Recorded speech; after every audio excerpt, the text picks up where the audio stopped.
tidak membolehkan seorang untuk beralasan dengan takdir ketika dia meninggalkan kewajiban atau melakukan kemaksiatan, karena kita punya pilihan.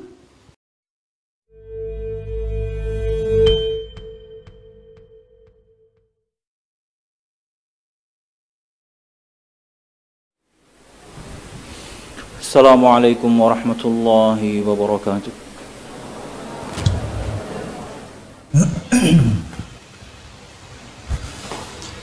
Innal hamdalillah nahmaduhu wa nasta'inuhu wa nastaghfiruh wa na'udzu billahi min shururi anfusina wa min sayyiati a'malina.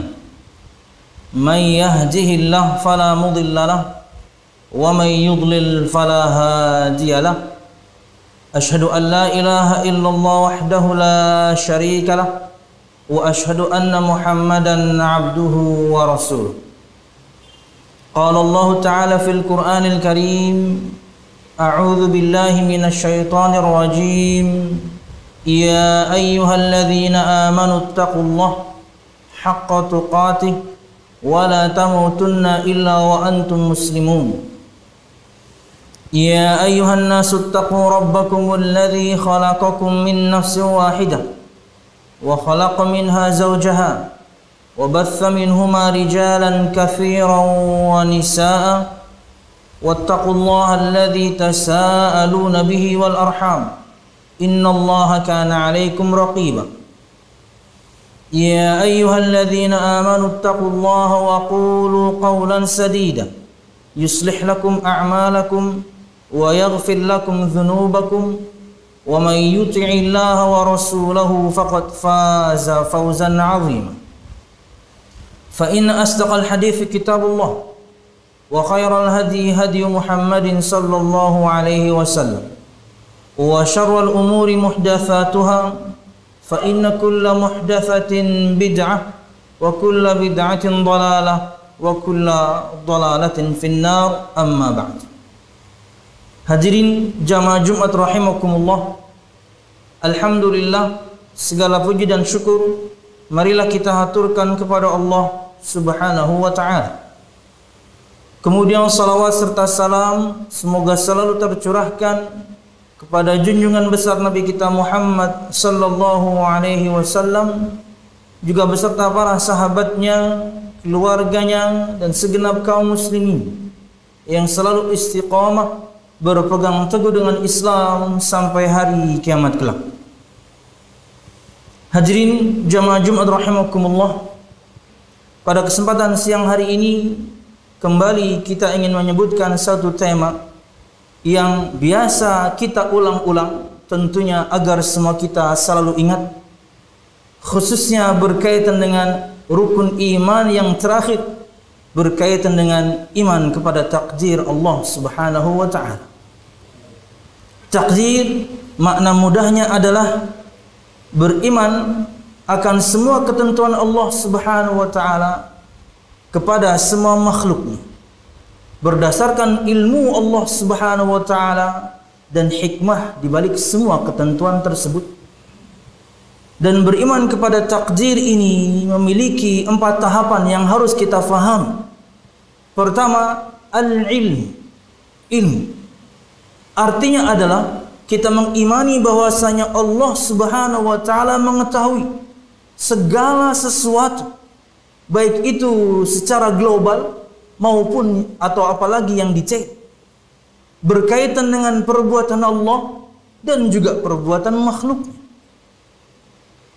Kemudian tahapan yang kedua, al-kitabat, penulisan, yaitu kita mengimani bahwasanya Allah Subhanahu wa ta'ala menuliskan semua takdir semua makhluknya di dalam Al-Lauhul Mahfuz, lembaran-lembaran yang terjaga.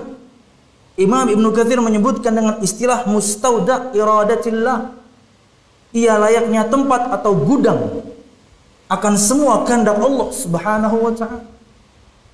Jadi tahapan yang kedua dari iman kepada takdir Allah Subhanahu wa ta'ala adalah al-kitabat, penulisan. Yaitu kita meyakini bahwasanya Allah Subhanahu wa ta'ala menuliskan segala sesuatu itu di dalam Allahul Mahfuz, tidak bisa dirubah. Tidak dengan penambahan, apalagi dengan pengurangan. Tidak ada seorang makhluk pun yang bisa merubah, bahkan melihat isinya pun tidak bisa. Tidak Jibril, tidak juga Nabi kita Muhammad sallallahu alaihi wasallam.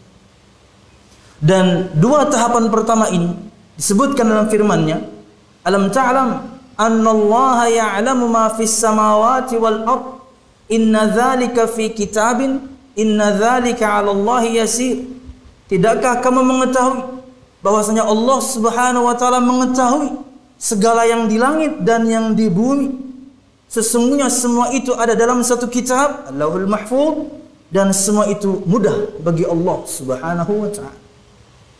Dalam riwayat Imam Muslim, Nabi Muhammad sallallahu alaihi wasallam bersabda, "Kataballahu maqadiral khalaiqi qabla an yakhluqas samawati wal ard bi 50,000 sanah." Allah Subhanahu wa taala telah menentukan takdir semua makhluk sebelum Allah Subhanahu wa taala menciptakan langit dan bumi 50.000 tahun lamanya. Semua sudah Allah tulis. Ya, apa yang akan kita lakukan, kapan kemudian kita meninggal, bagaimana kehidupan kita, surga neraka kita, sudah Allah tuliskan semua. Cuman kita tidak tahu ketentuan itu. Kita tidak tahu apa yang Allah Subhanahu wa taala telah tuliskan untuk kita 50.000 tahun sebelum Allah menciptakan langit dan bumi. Yang kita tahu, kita ada perintah yang harus kita lakukan. Yang kita tahu, kita ada larangan yang harus kita tinggalkan. Dan Allah Subhanahu wa taala berikan janji untuk perintah-perintahnya, dan Allah Subhanahu wa taala berikan ancaman di balik semua larangan. Itu yang kita tahu. Itulah fokus kita. Jemaah rahimakumullah. Kemudian tahapan yang ketiga adalah al-masyiatu, keinginan atau kehendak. Artinya adalah kita mengimani bahwasanya semuanya ini terjadi berdasarkan kehendak Allah Subhanahu wa taala. Allah berfirman, "Wa rabbuka yakhluqu ma yasha'u wa yakhtar." Dan Tuhanmu Allah Subhanahu wa taala menciptakan, dan Allah menciptakan sesuai dengan kehendaknya, dan Allah yang memilih. Allah juga berfirman, "Huwallazi yusawwirukum fil arhami kaifa yasha." Dan dialah Allah Subhanahu wa taala yang membentuk kalian di dalam rahim-rahim kala itu sesuai dengan kehendak Allah Subhanahu wa taala. Maka kita mengimani segala sesuatu itu terjadi berdasarkan kehendak Allah Subhanahu wa taala. Entah itu berkaitan dengan perbuatan Allah Subhanahu wa taala itu sendiri, atau bahasan kita sekarang adalah perbuatan hamba. Dan yang terakhir atau yang keempat, tahapan yang keempat adalah al-khalqu, penciptaan. Bahwasanya segala sesuatu ini, segala yang ada ini adalah makhluk ciptaan Allah Subhanahu wa taala. Zatnya, sifatnya, bahkan gerakannya. Allah Subhanahu wa taala berfirman, "Allahu khaliqu kulli syai'." Allah Subhanahu wa taala pencipta segala sesuatu. Allah juga berfirman, "Huwallazi khalaqakum wa ma ta'malun." Dialah Allah Subhanahu wa taala yang menciptakan kalian dan yang kalian lakukan. Ini poin yang pertama yang ingin sampaikan, yaitu 4 tahapan takdir. Al-ilmu, al-kitabatu, al-masyiatu, al-khalq. Poin yang kedua, bahwasanya dengan 4 tahapan takdir yang kita sebutkan pada poin pertama tadi, tidak menafikan bahwasanya seorang manusia memiliki keinginan, bahwasanya seorang manusia memiliki kemampuan. Ulang-ulang, bahwasanya 4 tahapan takdir yang kita sebutkan tadi tidak menafikan, tidak meniadakan bahwasanya untuk seorang hamba dia memiliki keinginan, untuk seorang hamba dia memiliki kemampuan. Kita punya keinginan, kita punya kemampuan. Tapi ingat, semua yang kita inginkan, semua kemampuan yang kita miliki di bawah kehendak Allah Subhanahu wa taala. Tapi kita punya. Tapi kita bisa memilih dan kita mampu untuk memilih. Kita bisa memilih ketaatan dan kita mampu untuk menjalankan ketaatan tersebut. Allah Subhanahu wa taala berfirman, "Faman syaa'a minkum faman syaa'a ittakhadha ila rabbih ma'aba." Maka barang siapa yang ingin, barang siapa yang mau, dia mengambil jalan kembali kepada Tuhannya Allah Subhanahu wa taala. Bukti bahwasanya semua kita punya keinginan, Dan firman Allah Subhanahu wa taala, "Fattaqullaha mastata'tum." Bertakwalah kepada Allah Subhanahu wa taala sesuai dengan kemampuan kalian. Dalil bahwasanya semua kita punya kemampuan. Kita punya keinginan, kita punya kemampuan, tapi semua berdasarkan kehendak Allah Subhanahu wa taala. "Wa ma tasyauna illa ayyasha Allahu rabbul alamin." Dan tidaklah kalian semua berkehendak kecuali berdasarkan kehendak Allah Subhanahu wa ta'ala. Jamaah Jumat rahimakumullah, kemudian poin yang ketiga. 4 tahapan takdir yang kita sebutkan pada poin pertama juga bukan dalih untuk seseorang kemudian boleh meninggalkan kewajiban atau melakukan kemaksiatan. Artinya ketika seorang meninggalkan kewajiban dan melakukan kemaksiatan, dia kemudian berdalih atau beralasan dengan Allah sudah takdirkan saya nggak sholat, Allah sudah takdirkan saya meninggalkan perintah itu, Allah sudah takdirkan saya melakukan maksiat itu. No. 4 tahapan takdir yang kita bahas pada poin pertama tidak membolehkan seorang untuk beralasan dengan takdir ketika dia meninggalkan kewajiban atau melakukan kemaksiatan. Karena kita punya pilihan. Allah berikan kepada kita pilihan. Kita mampu untuk melakukan atau memilih ketaatan, dan kita mau memilih ketaatan dan kita mampu menjalankan. Ya. Jemaah rahimakumullah, kalau misalnya seseorang kemudian boleh beralasan dengan takdir Allah Subhanahu wa taala ketika meninggalkan kewajiban atau melakukan kemaksiatan, maka firman Allah Subhanahu wa taala, la yukallifullahu nafsan illa wus'aha. Tidaklah Allah Subhanahu wa taala membebani seorang di atas kemampuannya. Ayat itu salah. Dan kita tahu Allah Subhanahu wa taala Maha benar. Dari mana sisi pemahamannya? Allah berfirman, la yukallifullahu nafsan illa wus'aha. Tidaklah Allah Subhanahu wa taala membebani seorang di atas kemampuannya. Ketika seorang meninggalkan kewajiban, ketika seorang melakukan kemaksiatan, seakan-akan dia mengatakan, saya tidak mampu dengan perintah itu, saya tidak mampu kemudian meninggalkan maksiat itu. Anda tidak mampu melakukan perintah tertentu, Anda tidak mampu meninggalkan larangan tertentu. Jutaan kaum muslimin mampu. Jutaan kaum muslimin bisa. Mereka mampu, mereka mau dan mampu untuk menjalankan ketaatan itu. Ya. Kalau seorang bisa beralasan dengan takdir Allah Subhanahu wa taala ketika meninggalkan kewajiban atau melakukan kemaksiatan, beberapa ayat Allah salah. Contohnya yang tadi. Ya. Subhanallah. Dan kita tahu bahwasanya kita tahu takdir Allah Subhanahu wa taala itu setelah kejadian itu terjadi. Artinya takdir atau ketentuan Allah Subhanahu wa taala untuk semua makhluknya sirrun maktum, kata para ulama. Rahasia yang terkunci. Rahasia yang terkunci. Tidak ada yang tahu apa yang akan terjadi kepada siapapun di antara kita. Kita tahu ketentuan Allah Subhanahu wa taala, pian tahu semua ketentuan Allah. Sekarang pian mendengarkan khutbah, ketika pian sekarang mendengarkan khutbah. Tadi pagi bahkan mungkin sejam yang lalu pian belum tahu pian akan mendengarkan khutbah atau tidak. Kita tahu ketentuan Allah ketika kejadian itu terjadi. Berarti takdir Allah, rahasia terkunci, kita nggak tahu. Bagaimana mungkin kemudian seorang ketika meninggalkan kewajiban atau melakukan kemaksiatan beralasan dengan sesuatu yang basicnya dia tidak tahu apakah ketaatan ini akan dia tinggalkan nanti. Basicnya dia tidak tahu apakah maksiat akan saya lakukan nanti. Dia nggak tahu asalnya. Andalah yang ingin untuk meninggalkan maksiat tersebut, meninggalkan kewajiban tersebut, dan Anda mampu meninggalkannya. Andalah yang ingin melakukan maksiat tersebut dan Anda mampu kemudian melakukan. Kenapa kemudian alasannya takdir? No. Ya, dan semua kita yang berakal tentunya. Dan ini sebuah permisalan yang diberikan oleh Syekh Muhammad bin Shalih Al-Utsaimin.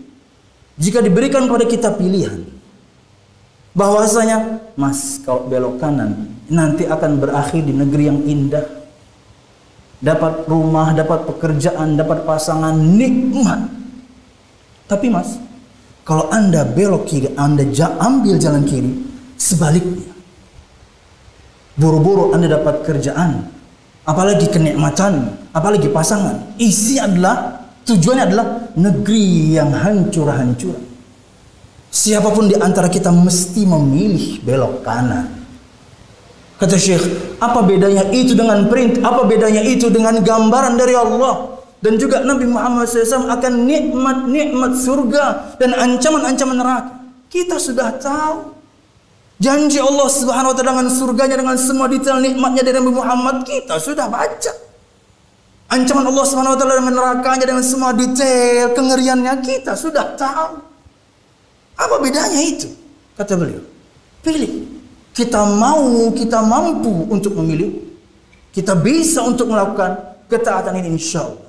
Maka 4 tahapan takdir yang kita sebutkan pada poin pertama tidak menghalalkan seseorang, tidak membolehkan seseorang berdalih dengan takdir ketika meninggalkan kewajiban atau melakukan kemaksiatan. Sama juga dengan orang ketika sakit. Ini kalau misalnya ada orang ketika meninggalkan kewajiban atau melakukan kemaksiatan dan beralasan dengan takdir dan dia kemudian sakit, kok minum obat? Maka ada paradoksi dalam perbuatannya. Dia meninggalkan kewajiban, dia melakukan kemaksiatan, tapi alasannya takdir Allah sudah begini. Tapi begitu dia sakit kok dia ke dokter. Begitu dia sakit kok dia minum obat. Ketika minum obat pun obatnya pahit, dia pasti nggak suka. Dan ketika sakit pun dia dilarang dari makanan yang lezat-lezat yang dia suka. Obatnya dia minum padahal dia nggak suka, makanannya dia tinggalkan padahal dia suka. Ada paradoks. Anda kalau misalnya beralasan dengan takdir, ketika meninggalkan kewajiban atau melakukan kemaksiatan, Anda kalau sakit jangan cari sebab kesembuhan. Kalau Anda sakit jangan cari sebab kesembuhan. Karena al-ittihad bil asbab minal qadar, mencari sebab itu bagian dari takdir. Kayak pian sekarang. Semua ini bentuk tawakal kita kepada Allah dengan mencari sebab. Ulun pakai masker, pian pakai masker. Jarak kemudian kita renggangkan.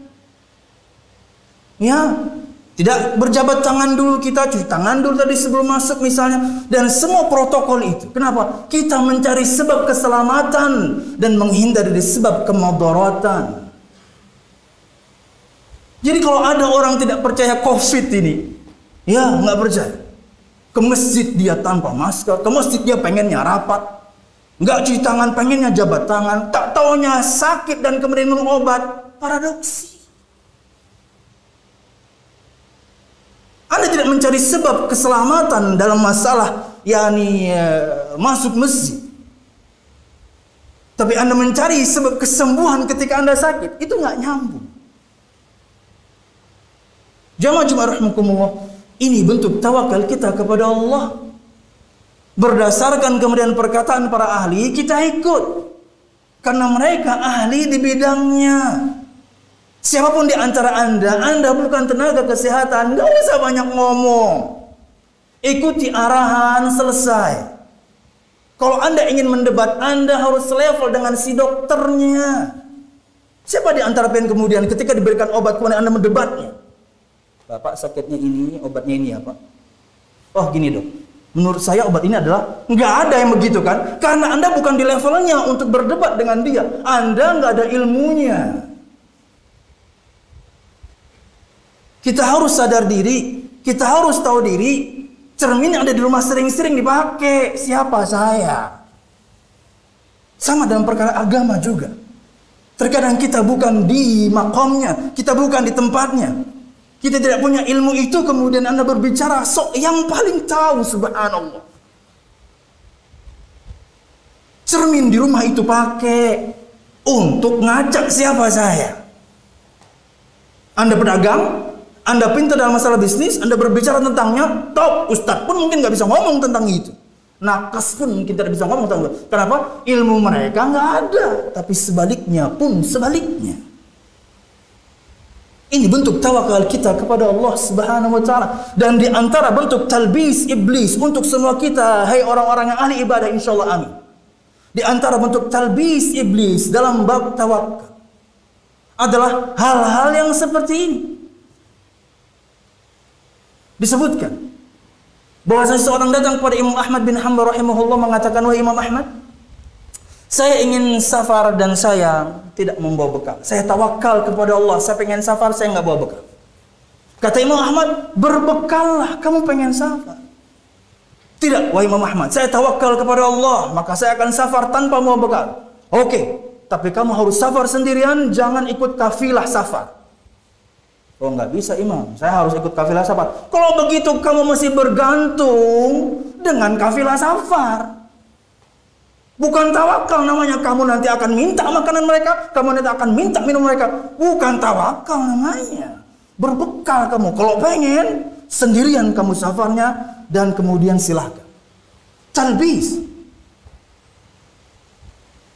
Subhanallah.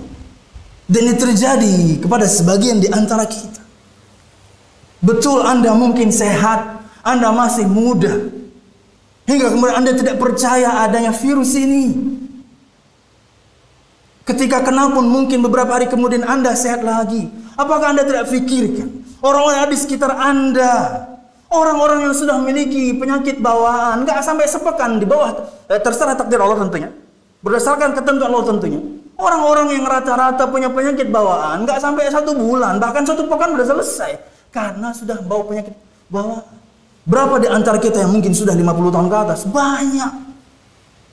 Penyakit ini bukan seperti penyakit jantung yang Anda bisa handle sendiri. Ini bisa ke orang lain. Anda bisa zolim kepada orang lain. Apa Anda tidak pikirkan itu? Kalau lebih luas lagi, apakah Anda pikirkan bagaimana kemudian image buruk akan dakwah ini ketika Anda tidak mengikuti protokol? Siapa tuh? Biasa jamaahnya Syarifah Solihah itu.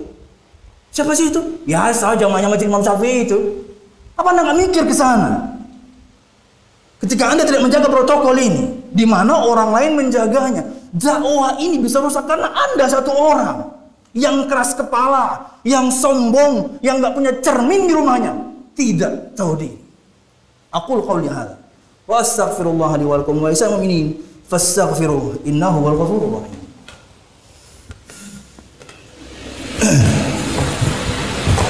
Alhamdulillah. Alhamdulillahilladzi hadana li hadza wa ma kunna linahtadiya laula an hadana Allah. Wassalatu wassalamu ala asyrafil anbiya wal mursalin Muhammad sallallahu alaihi wasallam wa ala alihi wa ashabihi ajma'in.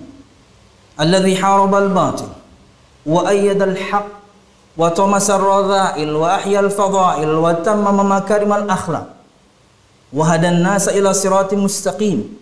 صراط الذين أنعم الله عليهم من النبيين والصديقين والشهداء والصالحين وحسن أولئك رفيقا. Jamaah rahimakumullah, disebutkan oleh Syekh Muhammad bin Shalih Al-Utsaimin satu cerita akan seseorang yang beralasan dengan takdir Allah Subhanahu wa taala ketika meninggalkan kewajiban dan melakukan kemaksiatan.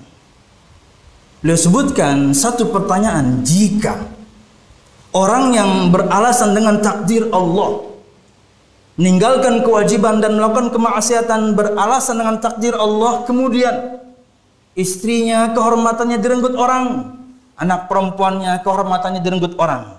Ketika sampai ke persidangan, kemudian si pemerkosa katakan, dia beralasan dengan takdir Allah Subhanahu wa taala, saya renggut kehormatan istri Anda, saya renggut kehormatan anak perempuan Anda karena takdir Allah. Apakah orang tadi akan terima alasan penjahat itu? Pasti dia tidak pernah akan terima alasan orang itu. Menganiaya istri dan anak perempuannya, merenggut kehormatan istri dan anak perempuannya, dan si penjahat mengatakan, takdir Pak, saya yang perkosa. Apakah dia akan terima? Pasti tidak. Anda tidak bisa menerima orang lain beralasan seperti itu. Kenapa Anda katakan Anda boleh beralasan seperti itu kepada Allah? Ketika meninggalkan kewajiban dan melakukan kemaksiatan, ya sudah takdir, colok matanya. Kalau dia kemudian merasa kesakitan, bro, kenapa kamu colok mata saya? Takdir dulu, takdir. Kalau ketika kita colok kemudian dia menghindar, kenapa kamu menghindar? Takdir, bukan kamu bisa menghindar serangan saya. Kamu punya keinginan, kamu punya kemampuan untuk menghindari serangan saya. Kamu mau dan mampu. Takdir, bro, colok lagi. Sampai betul kena matanya. Picak dia, takdir bro. Nggak bisa. Kita punya kemauan, kita punya kemampuan. Dengannya kita memilih untuk taat kepada Allah Subhanahu wa Ta'ala. Perintah kita lakukan, larangan kita tinggalkan. Yang terakhir, poin yang keempat, berkaitan dengan buah atau hasil dari membahas perkara takdir seperti ini. Satu, ketika seorang membahas masalah takdirnya khatam, mudah-mudahan khatam walaupun singkat seperti ini, di 30 menit yang pertama, maka seorang pasti akan selalu bersandar kepada Allah Subhanahu wa Ta'ala dengan melakukan sebab. Betapa banyak keinginan kita, rencana kita tidak terjadi padahal sudah matang ketentuan Allah. Akhirnya seseorang berserah diri kepada Allah Subhanahu wa Ta'ala karena bahas takdirnya khatam. Dia bertawakal kepada Allah Subhanahu wa Ta'ala dengan melakukan sebab-sebab keselamatan dia lakukan, sebab-sebab kemudaratan dia tinggalkan. Bersandar kepada Allah Subhanahu wa Ta'ala. Takdir. Dua, ketika seorang membahas takdirnya khatam, faham dia akan 4 tahapan takdir tadi dengan 2 tambahan poin berikutnya tadi, maka insya Allah penyakit ujub akan jauh dari dirinya. Bangga dengan diri sendiri itu akan jauh, karena dia tahu kecerdasan dia, kepintaran dia, kepiawaian dia semuanya diberikan oleh Allah Subhanahu wa Ta'ala. Akhirnya dia tidak ujub, dia tidak bangga dengan dirinya sendiri. Salah satu penyakit yang disebutkan Nabi Muhammad menghancurkan. Ujumul mar'i binafsihi, i'jabul mar'i binafsihi, kata Nabi Muhammad. Ada perkara-perkara yang bisa menghancurkan kita sebagai manusia. Di antaranya kita bangga dengan diri kita sendiri. Orang kalau kemudian membahas takdirnya khatam, dia tidak akan ujub, dia tidak akan punya penyakit hati itu, karena dia tahu semua kenikmatan pada dirinya. Fisiknya mungkin yang sempurna, parasnya mungkin yang luar biasa rupawan, dan kemudian plus kecerdasan dan keenceran otak. Dia tahu semua dari Allah Subhanahu wa Ta'ala. 3, ketika seorang membahas takdir dan khatam, faham dia akan masalah takdir ini, maka sikap dia ketika mendapatkan nikmat, sikap dia ketika mendapatkan azab atau cobaan, sabar. Bersyukur ketika mendapatkan nikmat, dan dia bersabar ketika kemudian hilang darinya satu kenikmatan. Kenapa? Dia tahu ini sudah ketentuan Allah. Dia mendapatkan kenikmatan dengan sebab-sebab yang dia lakukan sebelumnya. Sukses dia jadi pedagang, sukses dia pengusaha. Bersyukur dia kepada Allah dengan sebab-sebab memang yang dia tapaki, alhamdulillah. Mati darinya istrinya, meninggal darinya orang tuanya. Akhirnya dia bersabar karena ini sudah ketentuan Allah. Allah yang sudah tentukan istri saya, suami saya, anak saya, orang tua saya, orang yang saya cintai mati sekarang. Sabar jadi. Maka jamaah rahimakumullah, selama berkaitan dengan musibah, kita sedang di tengah-tengahnya. Selama musibah itu tidak menimpa agama kita, maka kita tetap bersyukur kepada Allah Subhanahu wa Ta'ala. Disebutkan oleh seorang sahabat sebagai penutup, bahwasanya saya tertimpa musibah dan saya bersyukur kepada Allah 4 kali. Syukur pertama, karena musibah yang menimpa saya tidak sebesar yang seharusnya terjadi. Ya, sekarang saja di tempat yang lain, di kota yang lain, masih kemudian mendapatkan musibah banjir ini. Kita mungkin hilang harta benda, mereka mungkin hilang rumah, hilang nyawa. Belum lagi kalau kita berbicara ada yang kemudian kena gempa, ada yang kena longsor.